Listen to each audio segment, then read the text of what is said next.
헬스조선 상례 서비스 3일의 약속. 네, 여러분 안녕하십니까. 조금 전에 있었던 윤미향 민주당 당선자가 국회에서 가진 기자회견 어떻게 들으셨습니까? 의혹이 어느 정도 해소됐습니까? 아니면 의혹이 더 증폭됐다고 보십니까? 이 기자회견과는 별도로 최근 있었던 대법원 판결을 보면서 집권 세력의 비호를 받는 인물들이 그들이 보이는 유사점을 분석해 볼 수 있었습니다. 그 내용을 말씀드리겠습니다. 어제 대법원에서 최종 확정 판결이 하나 있었죠. 별로 주목을 받지는 못했지만 최근 우리 사회를 흔들고 있는 윤미향 사건과 관련해서 몇 가지 짚고 넘어갈 점이 있습니다. 28일 대법원은 고 장자연 씨를 추행한 의혹을 둘러싸고 재판에 넘겨진 전직 언론인 출신 조모 씨에 대해 무죄를 확정했습니다. 강제 추행 혐의로 기소된 조 씨에게 무죄를 선고한 원심을 확정한 것이지요.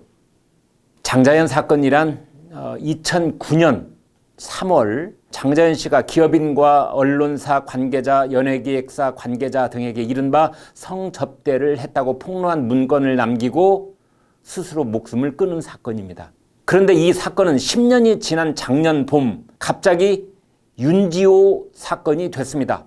작년에 32살이었던 윤지호란 여성은 캐나다에서 중고등학교를 나오고 그곳에 살다가 한국에서 방송과 연극계를 통해 얼굴을 알렸는데요. 작년에 갑자기 자신이 장자연과 절친한 사이였다고 주장을 하고 또 성추행 사건의 유일한 목격자임을 자처하면서 언론의 스포트라이트를 받았습니다.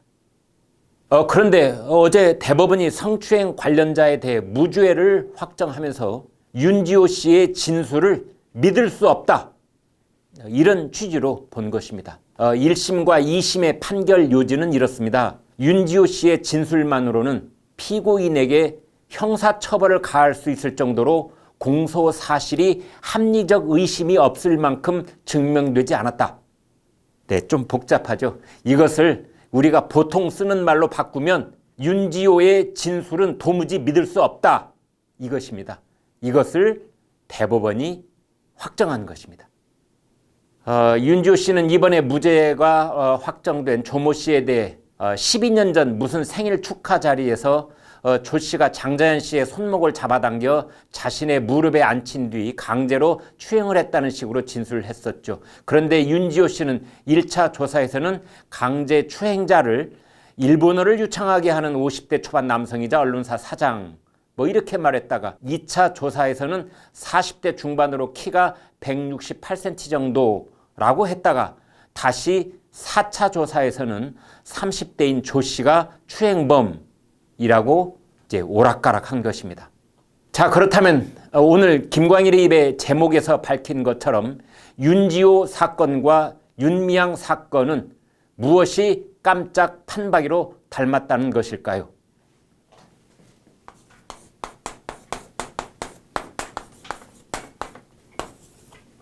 윤지호, 윤미향 판박이.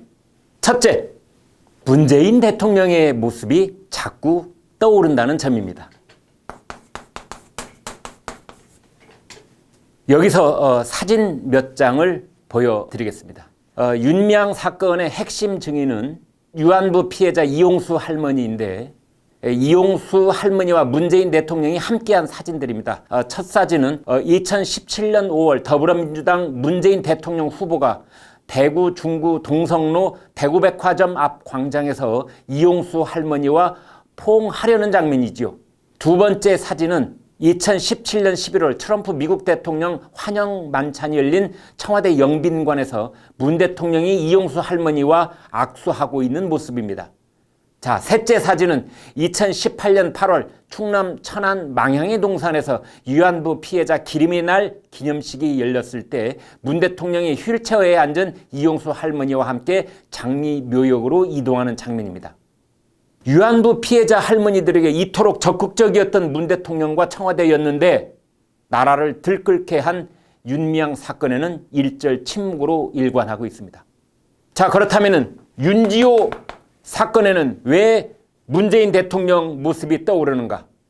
그러니까 작년 2019년 3월 18일 문 대통령은 이미 10년이 지나 공소시효까지 끝난 장자연 사건, 그리고 김학의 성접대 논란, 버닝썬 사건, 이 세 사건을 법무부 장관에게서 보고받았고, 그 자리에서 조직의 명운을 걸고 철저히 진상을 규명하라, 이렇게 지시를 했습니다.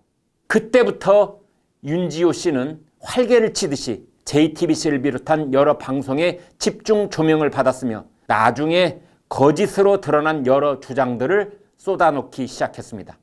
문 대통령의 적극 수사 지시가 있은 뒤부터 윤지호 씨가 크게 부상했다는 점입니다. 윤지호와 윤미향이 깜짝 판박이로 닮았다는 두 번째 요점은 무엇일까요? 바로 이들에게 방패막이를 하면서 밀어주는 민주당 의원들이 있었다는 점입니다.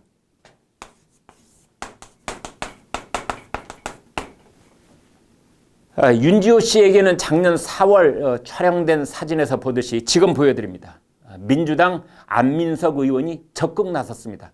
다른 사진을 하나 더 보여드리면, 지금 보시는 이 사진은 작년 4월 8일 찍은 것으로 민주당의 권미혁, 남인순, 이종걸, 이하경, 정춘숙 의원과 민주평화당 최경환 의원 등 9명이 윤지호와 함께하는 의원 모임을 결성했던 때의 모습입니다. 그런데 윤지호와 함께 한다던 의원들 중에 나중에 국민들에게 사과한 의원은 없었습니다. 자, 이번에는 윤미향 씨 뒤에도 민주당 의원들이 있습니다. 이해찬 대표, 김태년 원내대표, 우상호 전 원내대표, 그리고 송영길 의원 등 당 지도부와 중진은 말할 것도 없고, 김상희, 홍익표, 남인순 등 민주당 의원 16명은 성명을 통해서 윤미향 논란은 친일 반평화 세력의 부당한 공세라고 주장하기도 했습니다. 이렇듯 윤지호 사건과 윤미향 사건의 두 번째 공통점은 민주당 의원들이 호위무사를 자처하고 나섰다는 점입니다.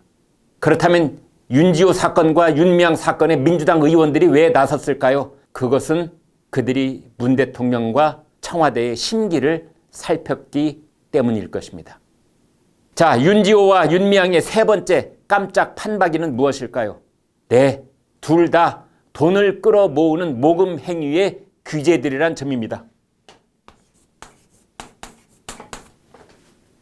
윤미향 씨는 정의연 법인 명의는 말할 것도 없고, 개인 계좌 4개를 열어서 모두 11차례나 모금을 했을 정도로 모금의 귀재라는 게 널리 알려져 있습니다. 윤지호 씨는 자신이 신변 위협을 받고 있다고 주장하면서 후원금 1억 4천만 원을 모금했습니다. 이 모금은 현재 사기 혐의로 수사를 받고 있고, 돈을 냈던 439명이 후원금 반환 소송을 제기한 상태에 있습니다. 윤지호 사건과 윤미향 사건에서 네 번째 깜놀 판박이는 상대편에게 덮어 씌우는데 거리낌이 없다는 점입니다.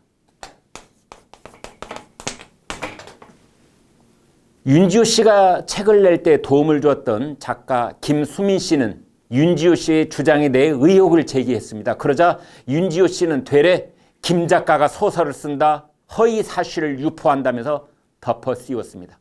김 작가는 명예훼손 혐의로 윤지호 씨를 고소했죠. 다들 잘 아시는 것처럼 윤미향 씨를 편드는 세력들도 상대편을 친일 세력, 반평화 세력으로 덮어 씌우고 있습니다. 윤지호, 윤미향 두 사람은 집권 세력의 비호 속에 우리 사회의 전면에 화려하게 부상할 기회를 노렸다는 점에서도 공통점이 있습니다. 그리고 다섯 번째, 잠수 타기의 선수들입니다. 윤미향 씨는 정식 국회의원 배지를 달기 직전까지 열흘 넘게 잠수를 탄 셈이고, 윤지호 씨는 경찰이 국내로 불러들이기 위해 인터폴 적색 수배를 내렸는데도 현재 캐나다에서 꼼짝 않고 숨어 있습니다.